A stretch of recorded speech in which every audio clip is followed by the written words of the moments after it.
Assalamualaikum warahmatullahi wabarakatuh. Kenalkan, saya Maimunah dari SDN 1 Kecubung Mulia, calon guru penggerak angkatan 11, Kabupaten Tulang Bawang. Saya akan menampilkan aksi nyata saya dalam menyebarkan pemahaman dan penerapan pengalaman budaya positif di sekolah saya. Selamat menyaksikan. Assalamualaikum warahmatullahi wabarakatuh.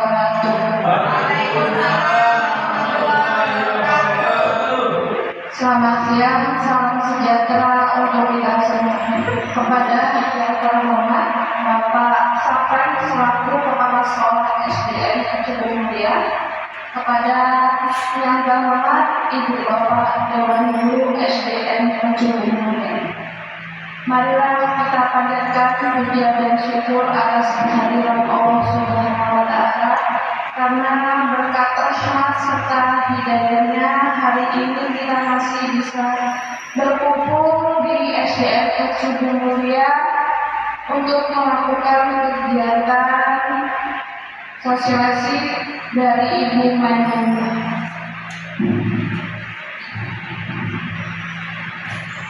Di sini saya selaku pembawa acara akan membacakan susunan acara. Susunan yang pertama yaitu pembukaan, kedua menyanyikan lagu Indonesia Raya, yang ketiga sambutan Kepala Sekolah SDN Kecubung Mulia, dan yang keempat acara inti yang akan disampaikan oleh Ibu Maimunah. Marilah kita buka acara ini dengan membaca bismillah. Lanjut acara yang kedua yaitu menyanyikan lagu Indonesia Raya. Kepada peserta dimohon untuk berdiri semua.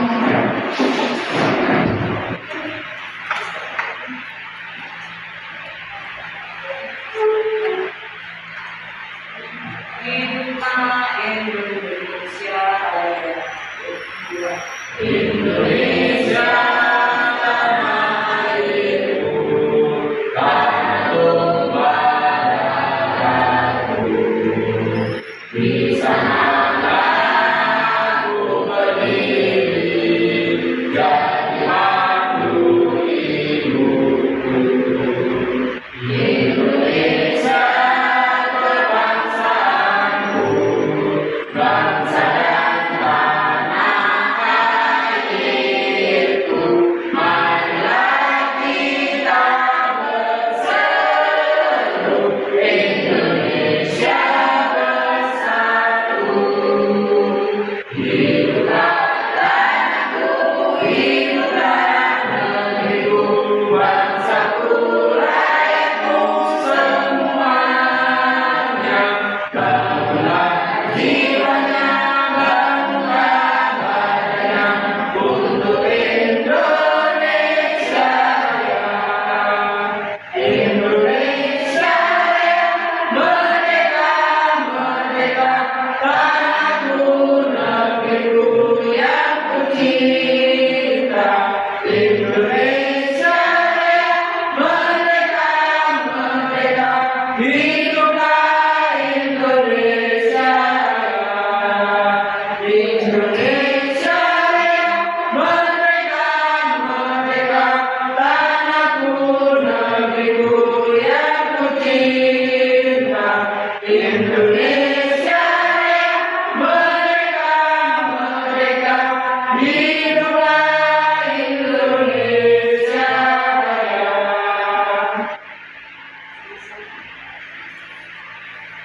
Hadirin dimohon duduk kembali.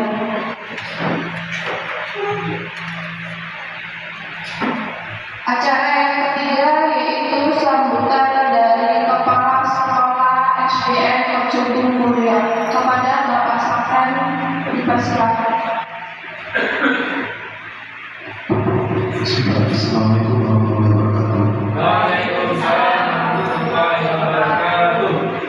Yang terhormat saya hormati Bapak Dewan Guru, khusus Guru Maimunah sebagai guru calon penggerak pertama di saat kita ini.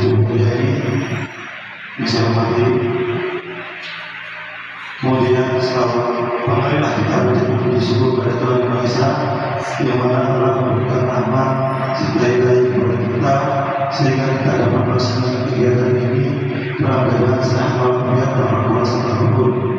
Kemudian tak lupa kita sampaikan kepada Tuhan kita Nabi Muhammad SAW yang mana nanti mudah-mudahan syafaatnya kita terima di yaumul qiyamah. Amin ya rabbal alamin. Bapak Ibu yang saya hormati, ada para undangan para hadirin. Pada dasarnya tidak banyak yang perlu saya sampaikan di sini ya, Bapak Ibu. Saya ingin menyampaikan bahwasannya dalam kegiatan ini adalah merupakan rangkaian dari kegiatan yaitu bergerak yang sedang dijalani oleh pemerintah. Mudah-mudahan ya dengan adanya kegiatan-kegiatan seperti ini, positif seperti ini, ya, menambah kita wawasan baru. Yang itu begini, destinasi yang dilaksanakan oleh Ibu Maimunah ini adalah tentang jelas tentang siswa tentang belajar ya.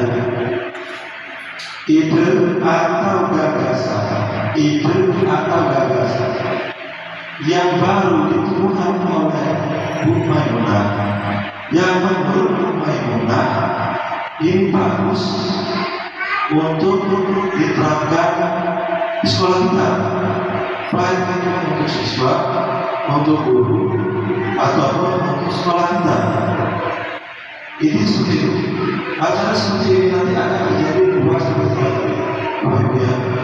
Nah di sini kita ini mengadakan suatu forum atau diskusi, ya, atau diskusi sosialisasi juga. Jika nanti ada sesi tanya jawab, bisa jadi namanya diskusi itu forum. Dan di mana Bu Maimunah memberikan ide gagasan kepada kita cara-cara mengembangkan sekolah supaya sekolah ini maju, yang tentunya sesuai dengan kurikulum sekarang, yaitu kurikulum Merdeka Belajar yang ditetapkan oleh Menteri Pendidikan kita. Nah itu pada inti dalam kegiatan ini. Jadi di sini saya harap Bapak Ibu semua ikut berpartisipasi aktif, ya Bapak Ibu ya. Jangan pasif. Karena di sini momen kita untuk bertanya atau untuk mendengarkan ide-ide baru yang disampaikan oleh Ibu Maimunah. Itu saja Bapak Ibu ya. Mungkin ya ada kata yang salah dari penyampaian saya ini. Saya mohon maaf sebesar-besarnya. Kemudian saya mohon ampun kepada Tuhan Yang Maha Esa Allah Subhanahu wa Ta'ala. Saya ini memberikan berbahagia. Wassalamualaikum warahmatullahi wabarakatuh. Waalaikumsalam warahmatullahi wabarakatuh. Selanjutnya acara yang keempat yaitu inti. Acara inti yang akan disampaikan oleh Ibu Maimunah. Pada Ibu Maimunah kami persilakan.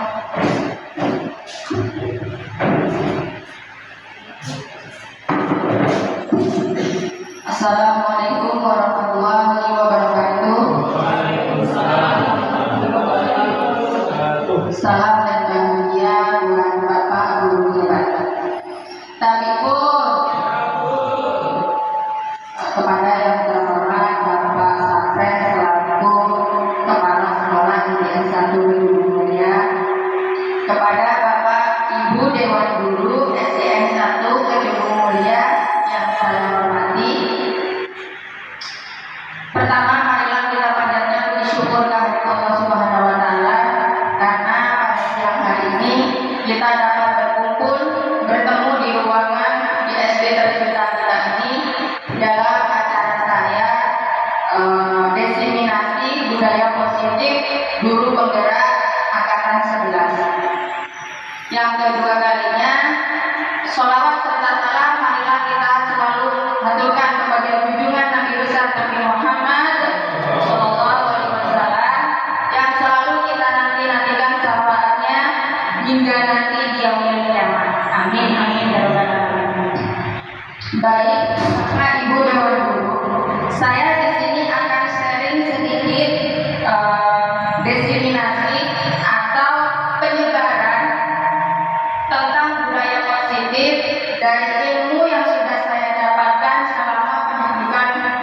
Guru Penggerak Angkatan 11. Saya bukan sebagai narasumber ya Bapak Ibu.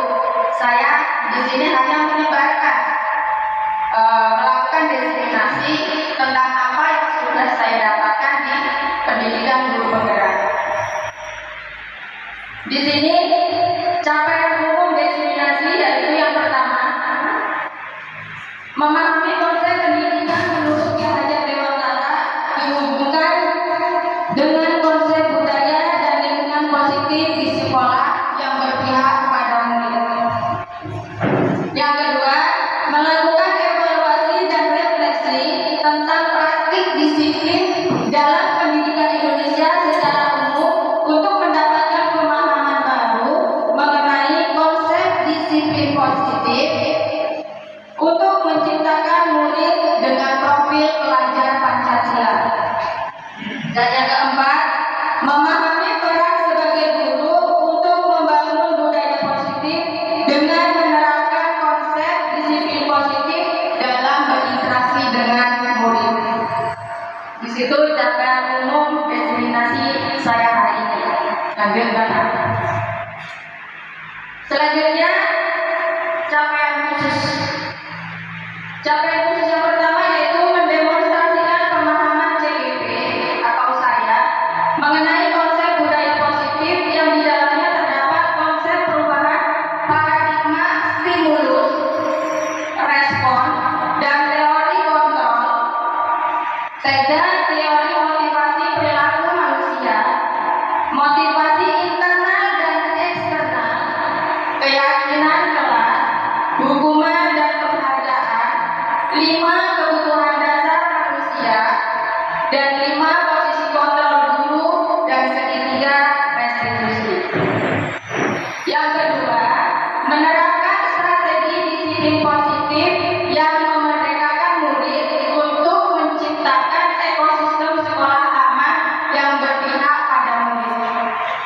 Selanjutnya, menyusun langkah-langkah dan strategi aksi nyata yang efektif dalam mewujudkan kolaborasi dengan seluruh pemangku kepentingan sekolah agar tercipta budaya positif yang dapat mengembangkan karakter murid.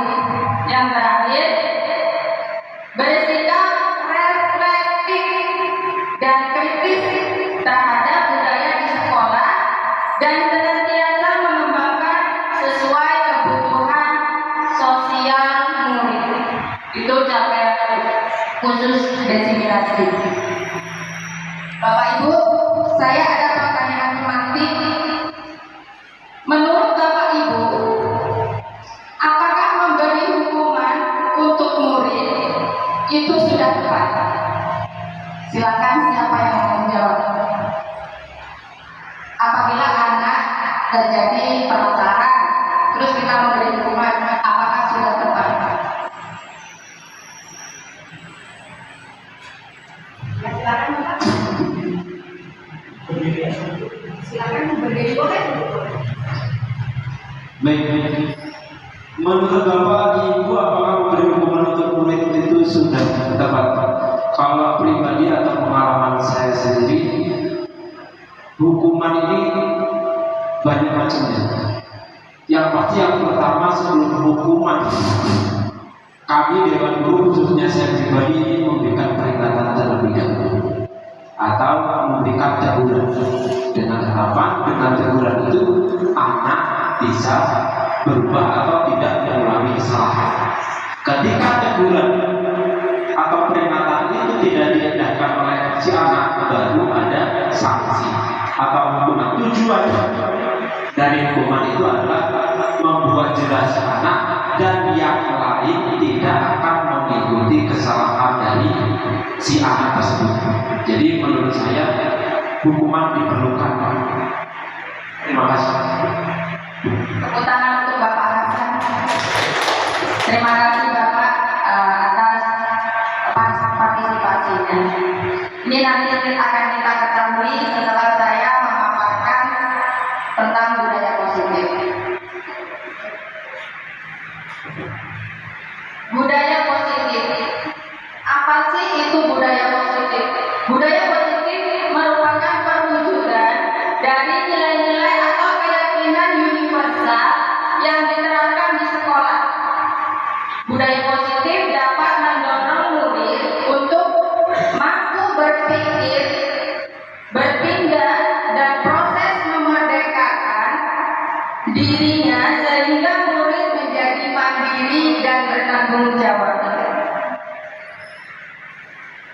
ada konsep inti budaya positif Bapak Ibu.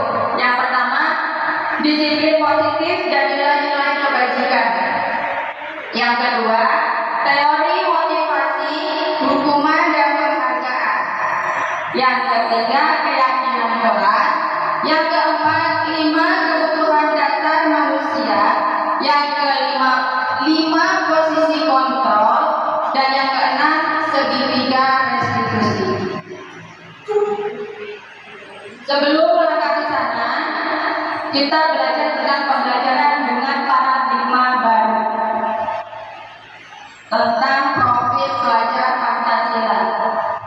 Pembelajaran dengan paradigma baru merupakan pembelajaran yang dirancang berdasarkan prinsip pembelajaran berdiferensiasi, sehingga para peserta didik belajar sesuai kebutuhannya berdasarkan tahap perkembangan sesuai teori psikologi modern untuk mewujudkan profil pelajar Pancasila. Tentunya Bapak Ibu guru sudah paham, sudah mengetahui dimensi-dimensi profil pelajar Pancasila. Ada berapa Bapak Ibu? 6. Ada 6. Yang pertama, beriman, bertakwa kepada Tuhan Yang Maha Esa dan berakhlak mulia. Yang kedua, berkebinekaan global, gotong royong, kreatif, berpikir kritis dan mandiri. Itu dimensi profil pelajar Pancasila. Ini adalah teori kontrol disiplin positif menurut Dr. William Glasser yang akan saya sebarkan pada tahapan berikutnya.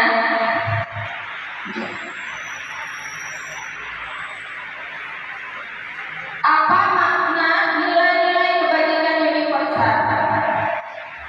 Menurut nilai-nilai kebajikan adalah sifat-sifat positif manusia yang merupakan tujuan mulia yang ingin dicapai setiap individu. Itu adalah nilai-nilai kebajikan. Menurut Dr. William Glasser, itu mengaitkan nilai-nilai kebajikan yang diyakini seseorang, maka motivasi instrinsiknya akan terbangun, sehingga bisa menggerakkan motivasi dari dalam diri untuk dapat mencapai tujuan mulia yang diinginkan. Itu menurut Glasser. Selanjutnya, nilai-nilai kebajikan yang ingin dicapai oleh setiap anak Indonesia kita kenal dengan profil pelajar Pancasila. Dari tadi kita bicara tentang profil pelajar Pancasila. Apakah di sini ada yang sudah hafal lagu profil pelajar Pancasila? Belum. Bagaimana kalau kita nyanyi dulu Bapak Ibu? Biar nggak ngantuk. Ikuti saya gerakannya Bapak Ibu. Pelajar Pancasila beriman dan bertakwa pada Tuhan Yang Esa dan berakhlak mulia, berkebinekaan global, gotong royong mandiri, kreatif dan bernalar kritis. Itu Bapak Ibu. Saya laksanakan itu setiap hari. Bapak Ibu bisa dilaksanakan di kelas dengan gaya yang berbeda, dengan gerakan yang berbeda. Karena apa? Dengan kita bernyanyi seperti itu, anak-anak akan mudah menghafal. Selanjutnya, motivasi perilaku manusia. Di sini ada hukuman, ada konsekuensi, ada restitusi. Hukuman itu terjadi secara tiba-tiba. Muridnya tidak tahu apa yang akan terjadi. Bersifat satu arah. Dan hukumannya berupa fisik, bisa juga berupa psikis atau hukuman verbal. Selanjutnya konsekuensi. Konsekuensi itu terencana, disepakati. Sudah disepakati, tapi mereka melakukan hal yang Jadi terjadilah konsekuensi murid tetap dibuat tidak nyaman. Dengan konsekuensi tersebut, murid tetap tidak nyaman. Sikap guru selalu memonitor murid itu kalau konsekuensi. Sedangkan restitusi itu adalah proses menciptakan kondisi bagi murid untuk memperbaiki masalah. Proses kolaboratif yang mengajarkan murid untuk mencari solusi sendiri. Ini tujuan kita, Bapak Ibu.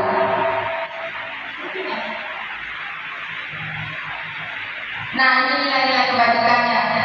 Tetap profil belajar Pancasila. Yang termasuk dalam nilai-nilai kebajikan yaitu dimensi profil belajar Pancasila yang keenam tadi. Beriman dan bertakwa kepada Tuhan Yang Maha Esa dan beramal mulia, mandiri, bernalar kritis, berkebinekaan global, gotong royong dan kreatif.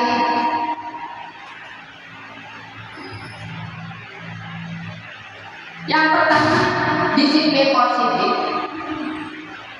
Disiplin positif adalah pembiasaan-pembiasaan hal yang baik, mencakup nilai atau perilaku maupun tutur kata oleh seluruh warga di sekolah, terutama bagi murid agar dapat berkembang menjadi pribadi yang kritis, mandiri dan bertanggung jawab. Sebagai pendidik, tujuan kita adalah menciptakan peserta didik yang memiliki disiplin diri sehingga mereka berperilaku mengacu pada nilai-nilai kebajikan universal.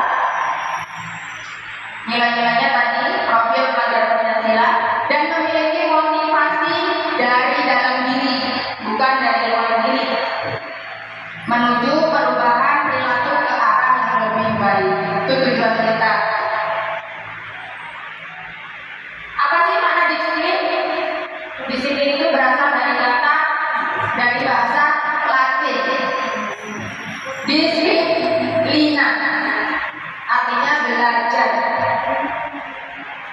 Disiplin itu membuat orang menggali diri, menggali potensinya menuju sebuah tujuan apa yang dia hargai.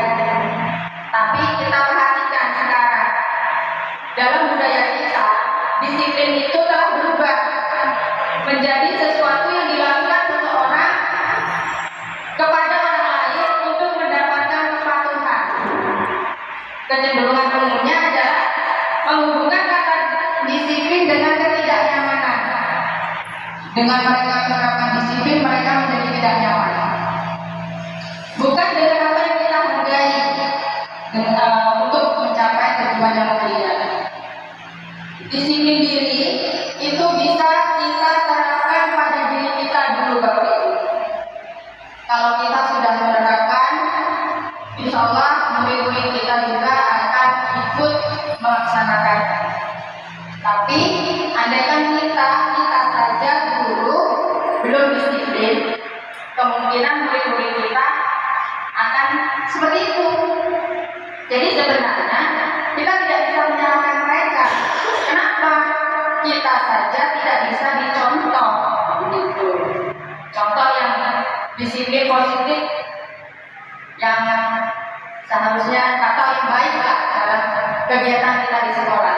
Yang pertama, yang mudah saja, kita menjemput murid di depan saat pagi. Itu bagus kita budayakan, Bapak Ibu. Mereka akan melihat saya loh dijemput sama guru-guruku, begitu. Mereka akan merasa disayang, mereka akan merasa diperhatikan. Yang pertama bisa kita lakukan. Yang kedua, contoh yang lain adalah seperti pembiasaan kalau berdoa memang kita sudah lakukan semua ya Bapak Ibu.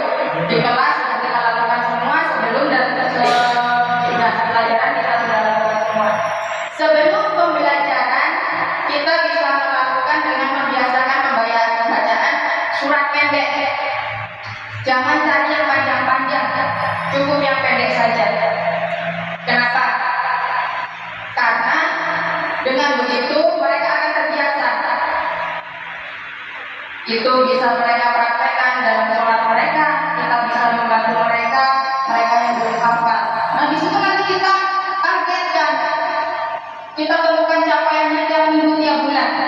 Siapa saja yang belum bisa hafal, kita sering tanyakan ke mereka. Itu yang bisa kita lakukan ya Bapak Ibu tentang disiplin. Selanjutnya yang kedua, teori motivasi hukuman dan penghargaan. Di sini teori motivasi perilaku manusia itu ada 3.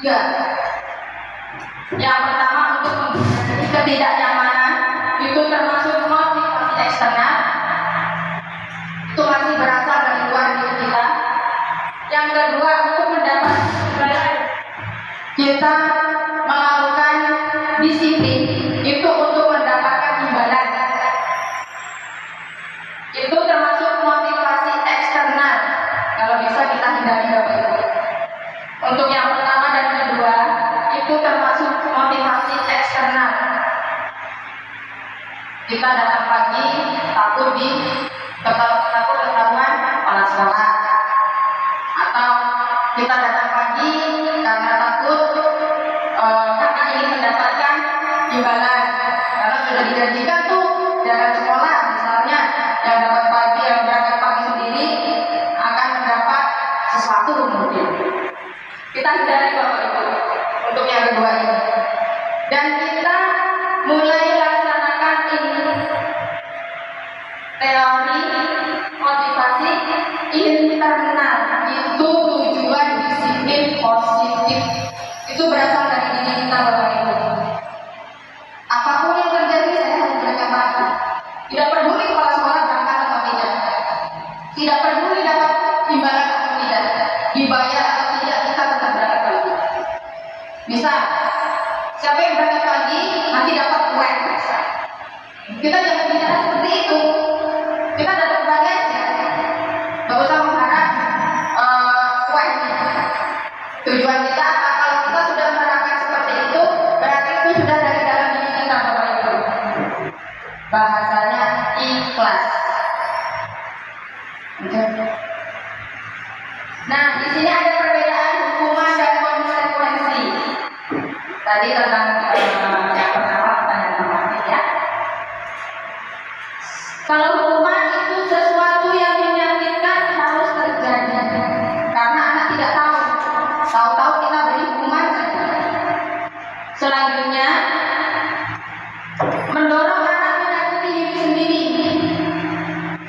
karena dia takut dihukum, dia berbohong, terus melakukan hal-hal yang membuat mereka supaya tidak dihukum. Terus anak belajar untuk menyembunyikan kesalahannya. Ini banyak terjadi Bapak Ibu, berbohong, menyembunyikan kesalahannya. Kalau konsekuensi itu sesuatu harus terjadi, anak tetap merasa tidak nyaman, tapi waktunya pendek, tidak terlalu lama. Terus itu mendorong anak mudah menyesuaikan diri. Selanjutnya, anak belajar untuk mematuhi peraturan. Di situ konsekuensi. Nah, ini motivasi internal Bapak Ibu. Motivasi internal di sini, kita setidaknya menghindari hukuman atau memberikan penghargaan yang berlebih untuk meminimalisir motivasi eksternal pada diri murid. Jadi kita upayakan jangan sering-sering memberi hukuman, hindari yang namanya hukuman. Kita memberi penghargaan, misalnya, nah, nanti kalau kamu bisa ini, ibu kasih ini, contohnya seperti itu. Kita kalau bisa menghindarinya, karena itu mereka akan disiplin, tapi berasal dari luar diri, karena berasal dari orang lain. Selanjutnya, kalau internal itu berasal dari diri kita sendiri, ya. Selanjutnya, keyakinan kelas. Nah, ini Bapak Ibu, di dalam kelas kita ciptakan keyakinan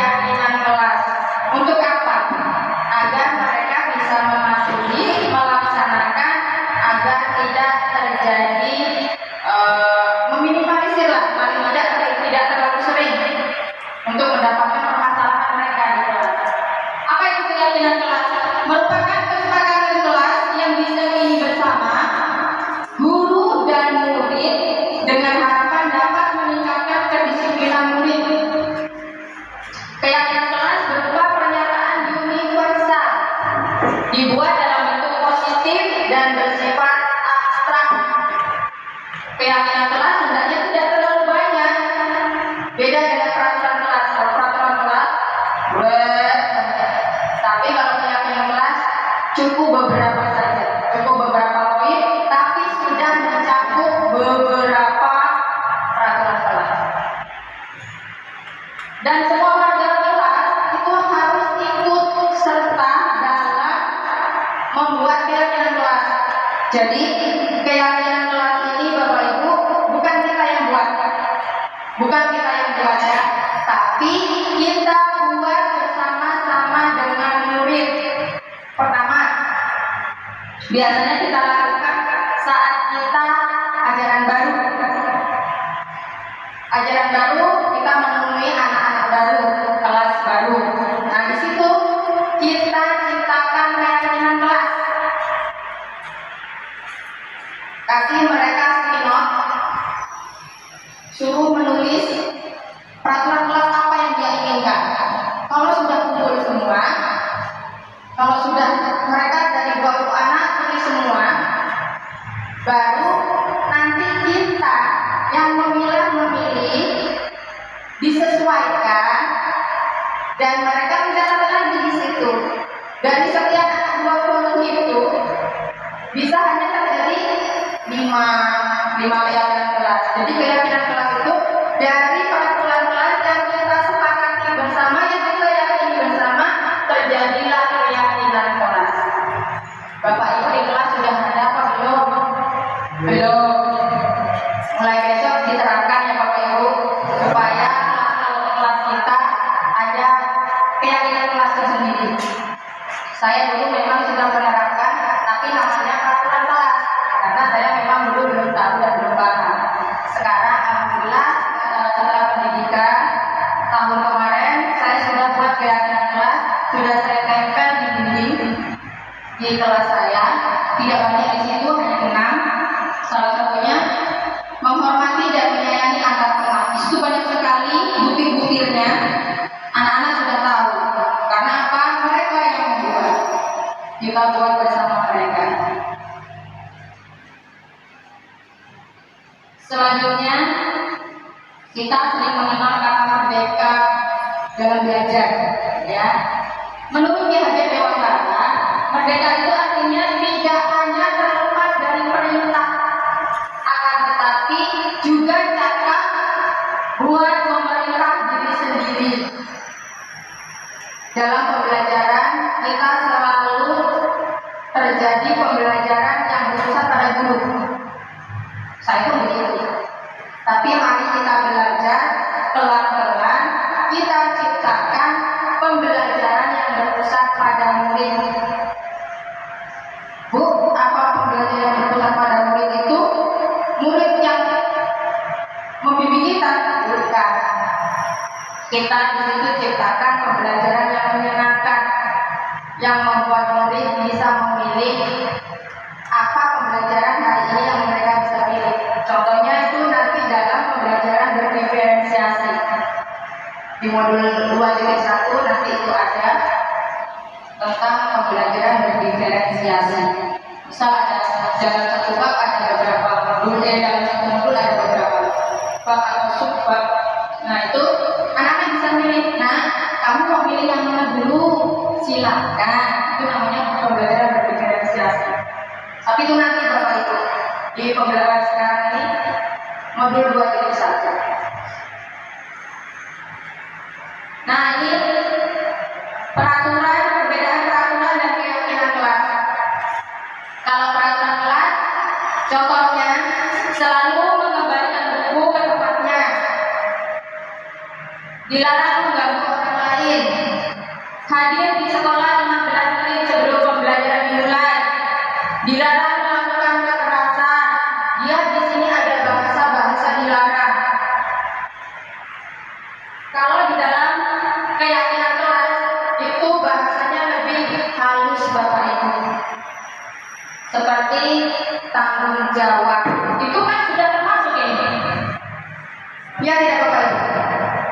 Tanggung jawab.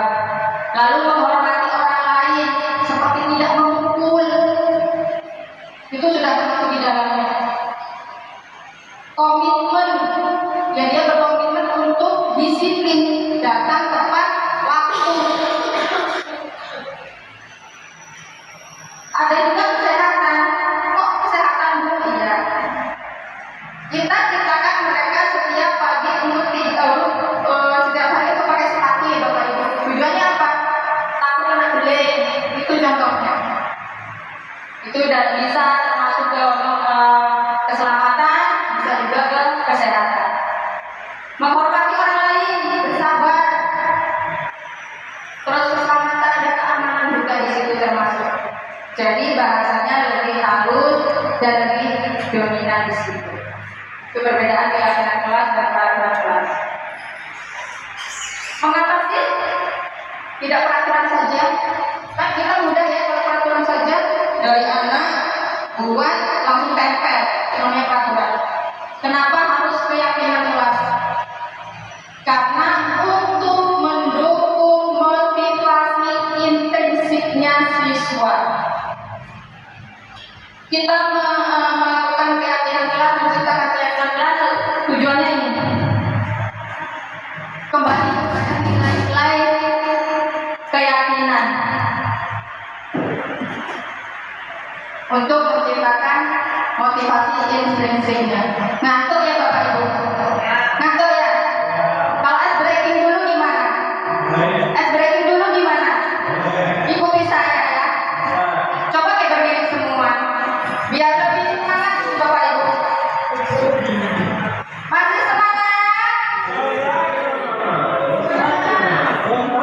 Mana semangatnya Pak Hasan? Mana semangatnya Boyo? Masih semangat? Nah, iya, nggak apa-apa. Bapak Ibu, saya akan melakukan ice breaking sedikit. Supaya nggak ngantuk, jangan ngantuk Bapak Ibu. Kalau ngantuk tidur semua, nanti saya bicara sendiri. Ikuti kata saya. Jadi ikuti kata saya. Kata saya, pegang bahu. Turun. Nggak ada kata saya, nggak ada kata saya. Kata saya pegang bahu. Kata saya pegang hidung. Kata saya lepaskan. Kata saya pegang telinga. Kata saya pegang hidung. Lepaskan. Nah, masih ada yang belum konsentrasi, berarti ngantuk. Iya, kalau yang konsentrasi berarti nggak ngantuk Bapak Ibu. Ya, terima kasih. Nggak usah lama-lama, takutnya capek berdiri Bapak Ibu. Lagi capek, jadi capek ya. Bagaimana cara pembentukan keyakinan kelas ini saya sudah paparkan tadi. Semua warga kelas harus berkontribusi di dalamnya. Bukan kita yang membuat, intinya kita buat bersama-sama bersama murid. Dari peraturan kelas kita yakini, kita sepakati menjadilah keyakinan kelas. Ya.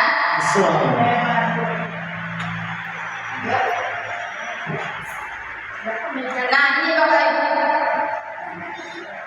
alur kita melaksanakan keyakinan kelas, peraturan kelas. Yang pertama, dari peraturan tadi kita sepakati menjadi keyakinan kelas. Jadi keyakinan kelas, insya Allah akan tercipta lingkungan positif. Karena kelas kita akan meminimalisir terjadinya perkelahian, terjadinya masalah. Kalau sudah terjadi lingkungan positif, terciptalah budaya positif.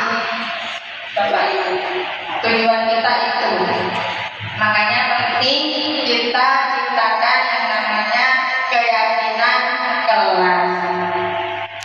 Nah, dalam pendidikan guru gerak itu ada tabel namanya tabel T dan Y. Jadi Pak, di sini tabel T dan Y itu ada yang tampak seperti, tidak tampak seperti. Itu perilaku anak. Tampak seperti dalam waktu itu terlihat ya Bapak Ibu.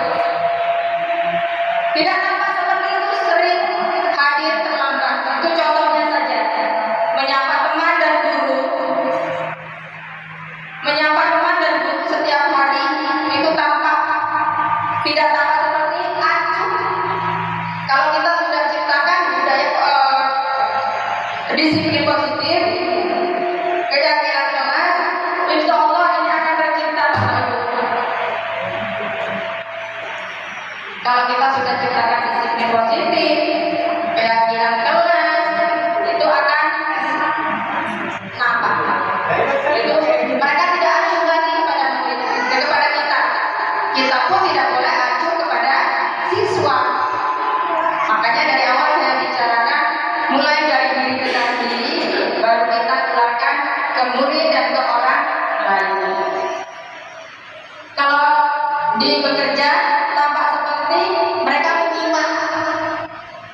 Banyak terjadi di dalam kelas, anak-anak saat kita menjelaskan, mereka tidak menyimak ngobrol, tidak mendengarkan guru. Itu tidak tampak dari dalam tabel P dan D.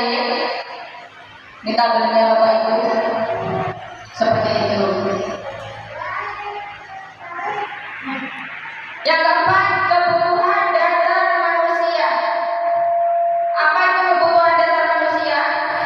Kebutuhan dasar manusia merupakan sesuatu yang kita lakukan untuk mendapatkan apa yang kita inginkan. Seluruh tindakan yang kita lakukan memiliki tujuan. Semua usaha terbaik yang kita lakukan agar kebutuhan dasar kita terpenuhi, Bapak Ibu. Ini termasuk ke dalam budaya positif. Nah, ini kebutuhan dasar manusia itu ada 5. Yang pertama, bertahan hidup, kasih sayang dan rasa diterima, kekuasaan, kebebasan dan kesenangan. Di situ bertahan hidup seperti makanan, pakaian, tempat tinggal, keamanan dan kesehatan. Kasih sayang dan rasa diterima itu mereka ingin diterima, dipedulikan, diberi kasih sayang, terus menjadi dalam bagian kelompok. Biasanya ada dalam kelas itu ada anak yang merasa terapa itu, iya, dikucilkan. Itu kita hindari. Kekuasaan itu seperti harga diri, seperti ingin dianggap, berprestasi, memimpin, dimengerti dan didengar. Kalau kebebasan itu mandiri, memiliki pilihan, mencoba hal baru dan menentukan arah dirinya. Kalau kesenangan itu mencari kesenangan bermain dan tertawa.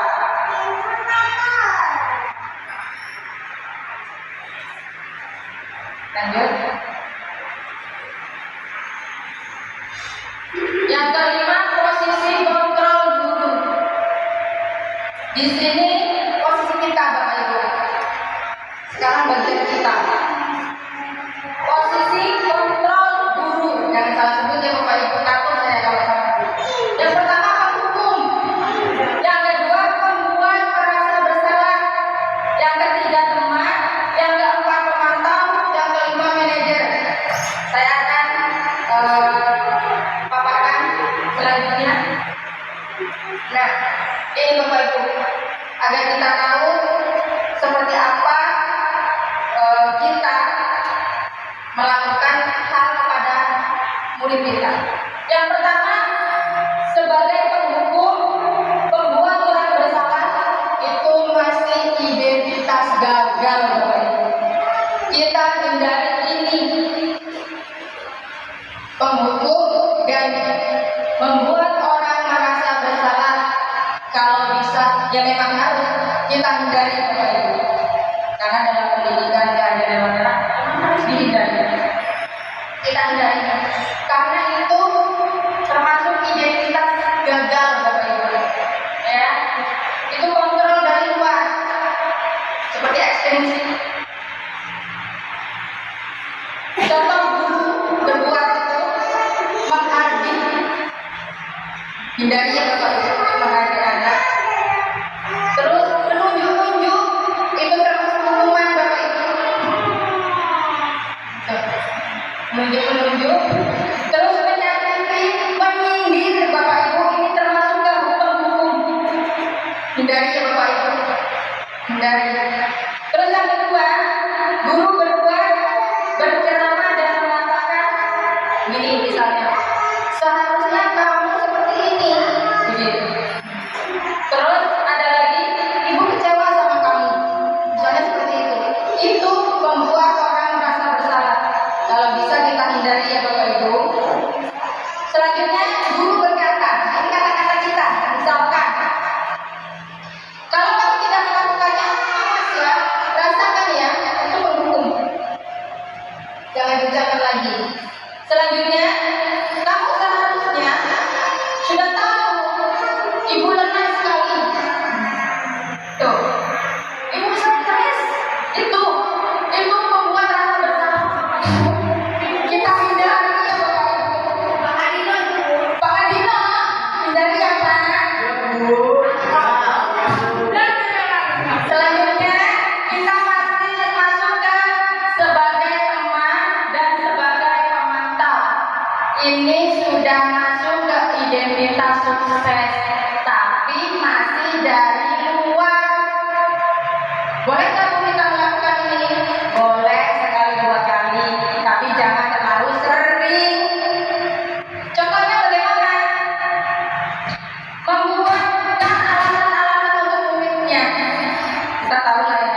Kalau kita mengatakan sesuatu, kita buat alasannya. Terus, kalau guru berkata, ayolah lakukan demi ibu. Saya juga sudah melakukan itu, tapi saya pelan-pelan untuk meninggalkan. Terus, masa kamu tidak mau sih bantu ibu? Itu sebagai teman. Terus memantau, itu menghitung. Jadi guru itu menghitung, hitung-hitungan. Udah dikasih ini, kamu kasih minta ini, namanya hitung-hitungan. Ibu kan sudah kasih kamu ini, masa kamu tidak mau membantu ibu? Itu hitung-hitungan. Terus kita tanyakan peraturannya. Nah, yang terakhir Bapak Ibu, yang terakhir itu sebagai manajer, ya. Sebagai manajer inilah tujuan budaya positif Bapak Ibu. Tujuan kita harus bisa sebagai manajer. Contohnya, mengajukan pertanyaan-pertanyaan. Apabila siswa melakukan kesalahan, kita ajukan pertanyaan dulu yang dapat menggali informasi Bapak Ibu. Selanjutnya, pertanyaannya berupa apa? Kan kita sudah buat keyakinan kelas. Jadi kita tanyakan, apa sih keyakinan kelas kita? Kok kamu masih berbuat seperti itu? Jadi dari bahasa juga tidak boleh kasar. Hasil pada murid apa Bapak Ibu? Kalau menghukum itu murid memberontak, murid menyalahkan orang lain dan berbohong. Kalau kita melakukan sebagai penghukum, kalau sebagai membuat rasa orang merasa bersalah, itu juga masih berbohong. Kalau sebagai teman, mereka akan ketergantungan. Kalau sebagai pemantau, mereka bisa menyesuaikan diri. Kalau sebagai manajer, itu bisa menguatkan pribadi mereka. Ini tujuan kita Bapak Ibu, karena sudah berasal dari dalam diri kita. Usahakan, ya susah memang Bapak Ibu, susah, tapi berproses pelan-pelan kita laksanakan sebagai manajer. Kalau bisa yang dua ini ditinggalkan sebagai penghukum dan membuat orang merasa bersalah. Paling tidak kita lakukan ini Bapak Ibu, dua ini, ya. Lanjutkan. Ini contoh pertanyaan-pertanyaan. Kalau membuat orang merasa bersalah itu contohnya saya kecewa sekali dengan kamu. Penghukum, kamu tidak pernah benar-benar melakukannya. Itu dua itu kita hindari Bapak Ibu. Kalau sebagai teman dan pemantau, sebagai teman ayolah lakukan demi ibu bapak. Terus, apakah kamu mau mendapatkan stiker? Biasanya kalau kamu mendapatkan nilai bagus, kamu lakukan ini, itu sebagai pemantau. Saya masih sering melakukan sebagai teman dan pemantau Bapak Ibu. Kalau saya mau ada acara keluar, kayak kemarin saya mau menggalah, saya bilang ke anak-anak, mau nggak tolong ibu? Mau Bu? Kalau ibu minta tolong, anak-anak bisa tolong ibu nggak? Bisa. Tolong jaga kelasnya ya, jangan ribut, jangan berkelahi. Iya Bu, ayo lakukan demi ibu. Gitu. Saya masih melakukannya, tapi kalau bisa pelan-pelan kita tinggalkan pembuat orang merasa bersalah dan penghukum. Kita mari ke sini Bapak Ibu sebagai manajer. Lanjut Pak. Nah, yang terakhir ini segitiga restitusi. Apa sih segitiga restitusi? Segitiga restitusi itu suatu proses dialog yang dijalankan guru atau orang tua agar dapat menghasilkan murid yang mandiri dan bertanggung jawab. Di sini kita lakukan untuk menyelesaikan permasalahan anak. Misalkan dalam segitiga restitusi itu ada 3 tahapan, Bapak Ibu. Yang pertama, menstabilkan identitas. Yang kedua, validasi tindakan yang salah. Yang ketiga, menentukan keyakinan. Yang pertama, menstabilkan identitas. Itu berdasarkan prinsip pembuat kesalahan adalah bagian dari proses pembelajaran, menggeser identitas gagal ke identitas sukses. Kita melakukan segitiga restitusi ini, kita beralih dari identitas gagal ke identitas sukses. Pelan-pelan kita meninggalkan sebagai penghukum dan membuat orang merasa bersalah. Contohnya dalam pernyataan atau pertanyaannya,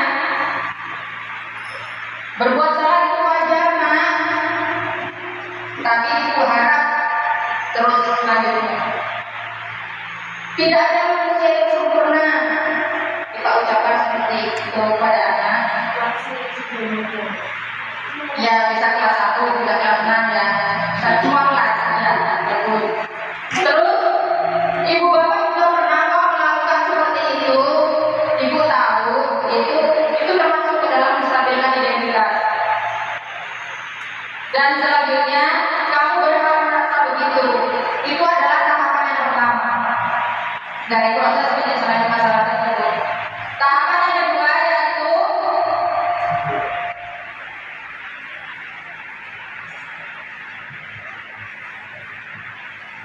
lagi Pak, yang menstabilkan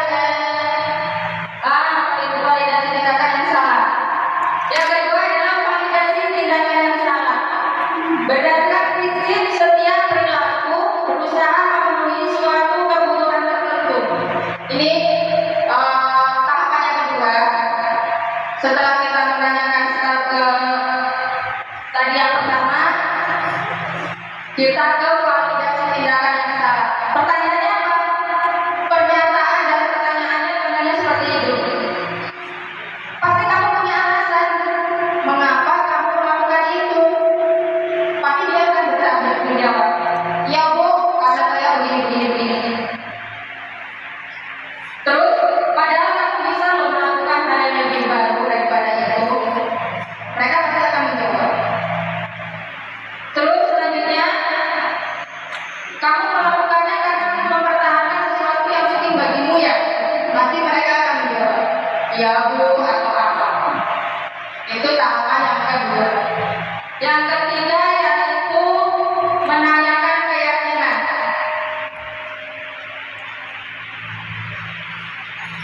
Murid akan diberikan pertanyaan-pertanyaan bermakna untuk memunculkan motivasi secara intrinsik.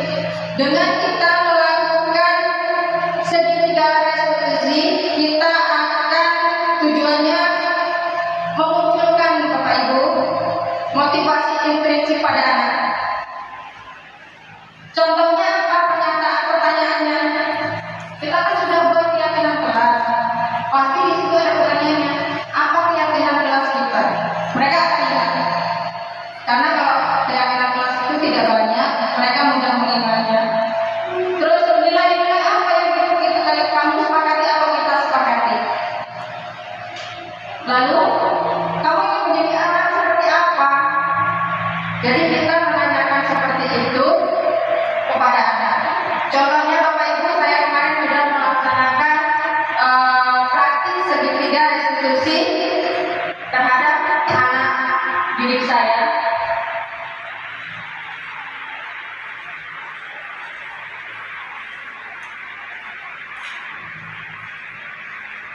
Ini contohnya Bapak Ibu, sinyal ya.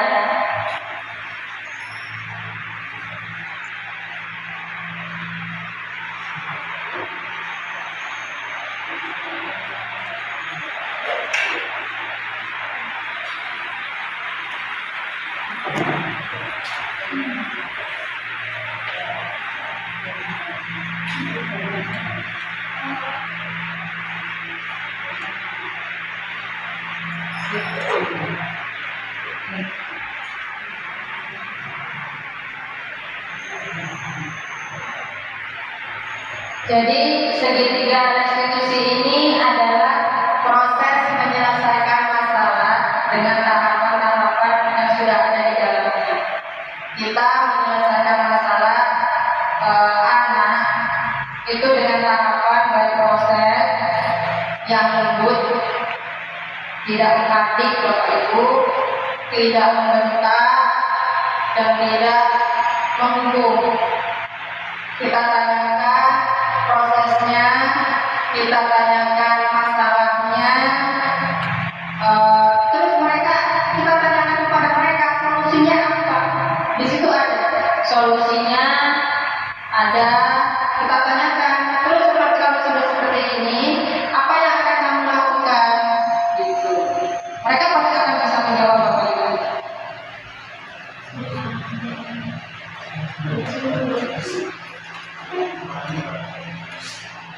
Tak ada contohnya ya, tidak apa-apa.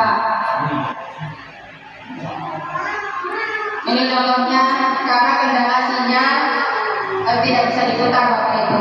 Baik, untuk selanjutnya kesimpulan hari ini dengan menggali filosofi segitiga restitusi, merumuskan keyakinan kelas dan mempraktikkan strategi disiplin positif, guru memiliki bekal yang kuat untuk membangun sekolah impian di mana setiap murid dapat belajar, bertumbuh dan berkembang dengan optimal yang dapat membantu mewujudkan tujuan pendidikan nasional.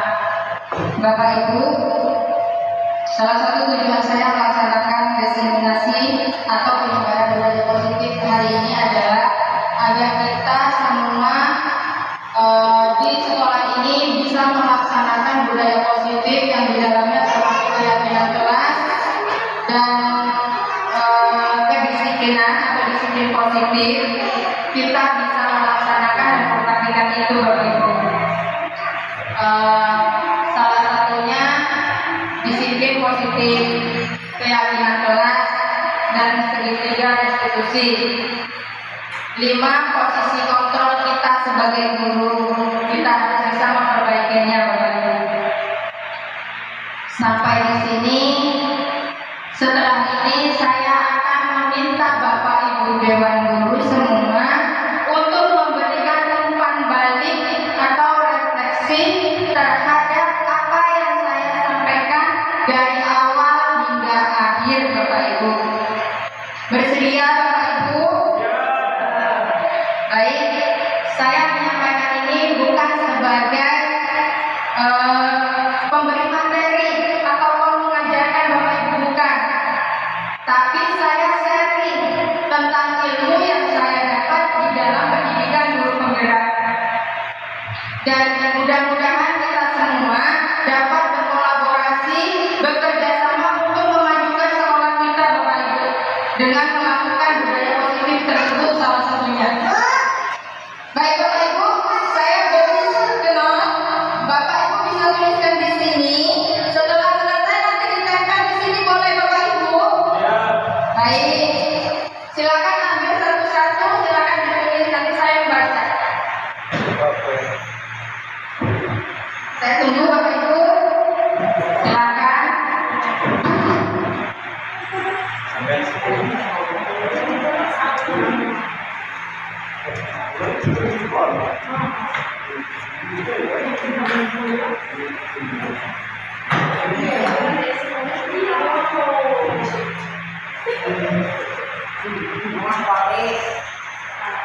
Jangan balik ya Bapak Ibu. Kalau kembali kan kita bisa ditempel. Tadi pena saya di sini kok nggak ada ya. Gantian Om ini. Gantian Bapak Ibu sama Kakak. Saya tunggu.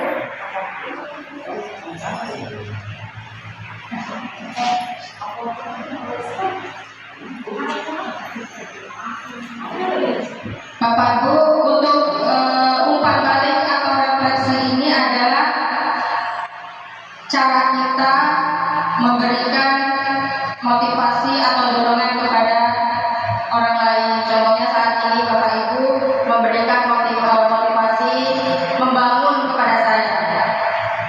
evaluasi yang sifatnya membantu. Kalau yang sudah selesai boleh ditempel, saya akan membacakannya.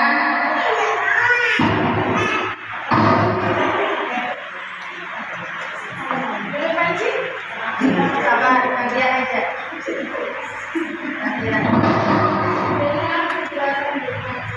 Seperti contohnya kalau kita selesai mengajar, seharusnya setiap selesai mengajar kita melakukan refleksi Bapak Ibu.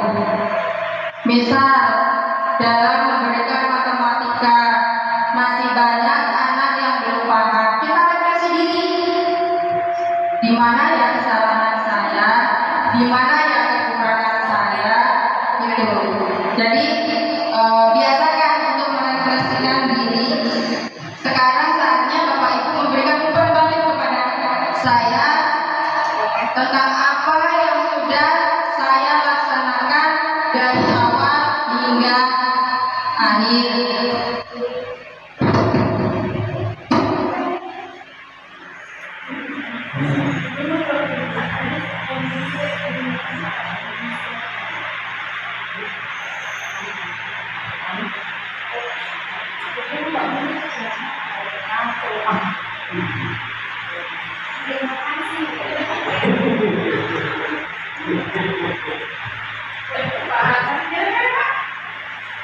Pak, gimana Pak? Bocoknya Pak, oke tenang. Kita boleh sepatu mulai komputer.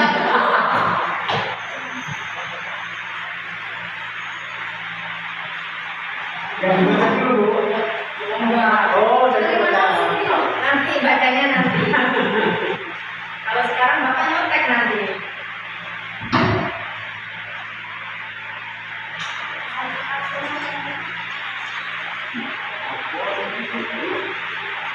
Awalnya boleh bapaknya apa kita buku pen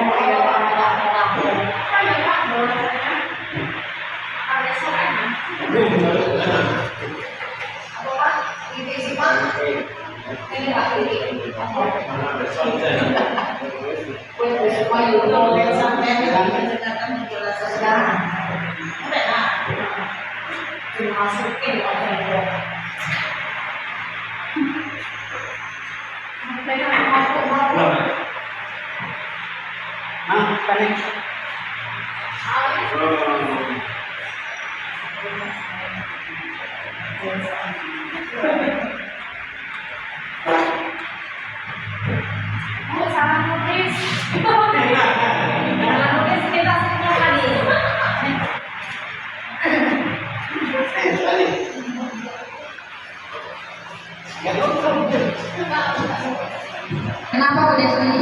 Ada yang kurang boleh ditambah Bu. Pakai stipler yang lain.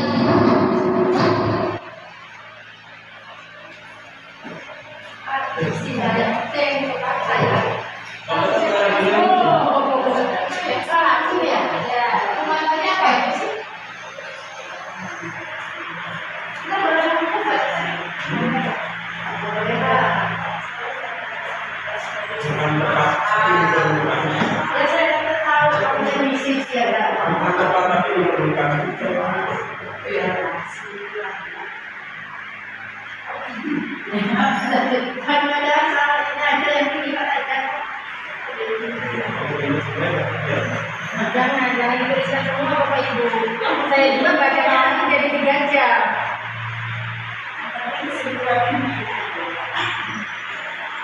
Intinya tentang budaya positif, di dalamnya ada disiplin positif, ada keyakinan kelas, ada 5 kebutuhan dasar manusia, ada 5 posisi kontrol, ada segitiga restitusi, ada keyakinan kelas,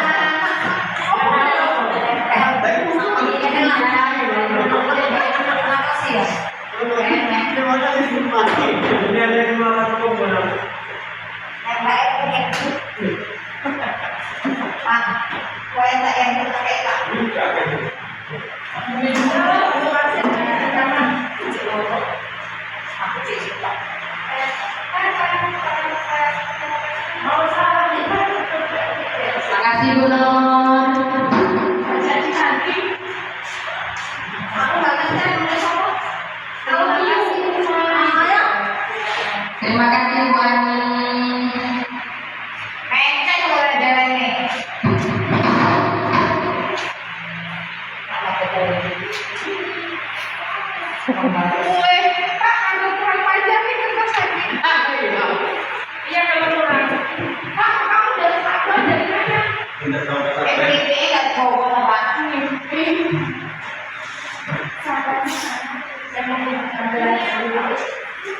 Ini kalau berani. Enak. Jangan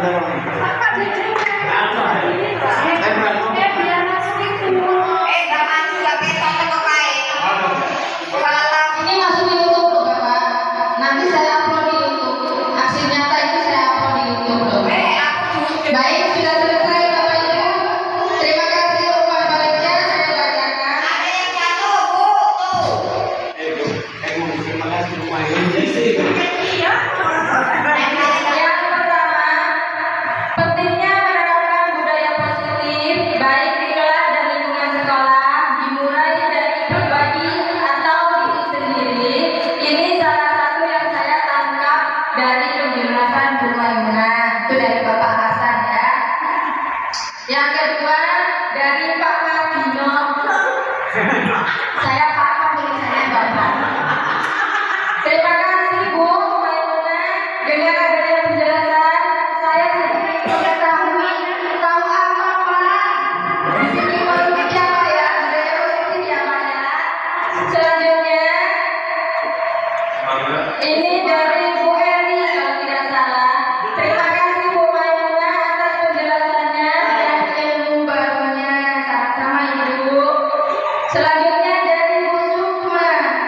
Alhamdulillah dengan adanya CDP yang tadinya saya belum tahu, sekarang saya mengerti apa itu keyakinan kelas. Terima kasih Bu. Selanjutnya ini dari Bu Yeni. Setelah saya mendengarkan penjelasan Bu Maimunah lebih jelas dan paham. Dari terima kasih, semoga ini menjadi acuan saya untuk lebih semangat lagi dalam pengajaran pada peserta didik berdasarkan dengan disiplin positif. Jadi Bu siapa tadi itu ya? Oke, terima kasih Ibu.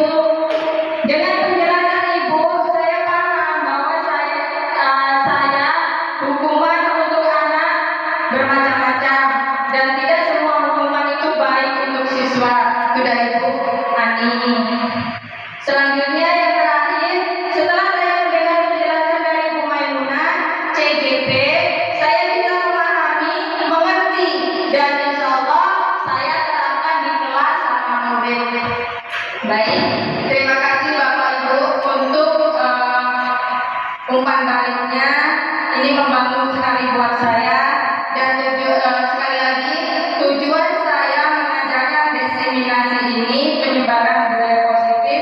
Yang pertama memang tugas dari calon guru penggerak angkatan 11. Yang kedua, saya ingin menyebarkan ilmu yang saya dapat selama pendidikan agar kita semua seluruh dewan guru dapat bekerja sama, berkolaborasi menciptakan sekolah yang aman, nyaman, dan menyenangkan bagi murid supaya mudah-mudahan kita dapat melaksanakan budaya positif tersebut. Baik, untuk terakhir kalinya selain terima kasih Bapak Ibu sudah menyempatkan hadir duduk di sini bersama saya, membersamai saya. Semoga apa yang kita lakukan hari ini mendapatkan pahala karena kita sudah ikhlas melaksanakan pembelajaran. Ini salah satu pembelajaran buat saya dan buat Bapak Ibu. Terima kasih Bapak Ibu. Saya tutup dan saya akhiri. Wabillahi taufiq wal hidayah. Wassalamualaikum warahmatullahi wabarakatuh.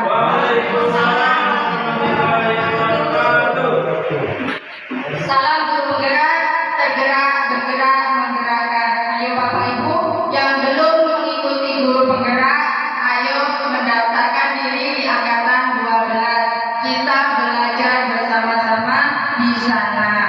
Terima kasih.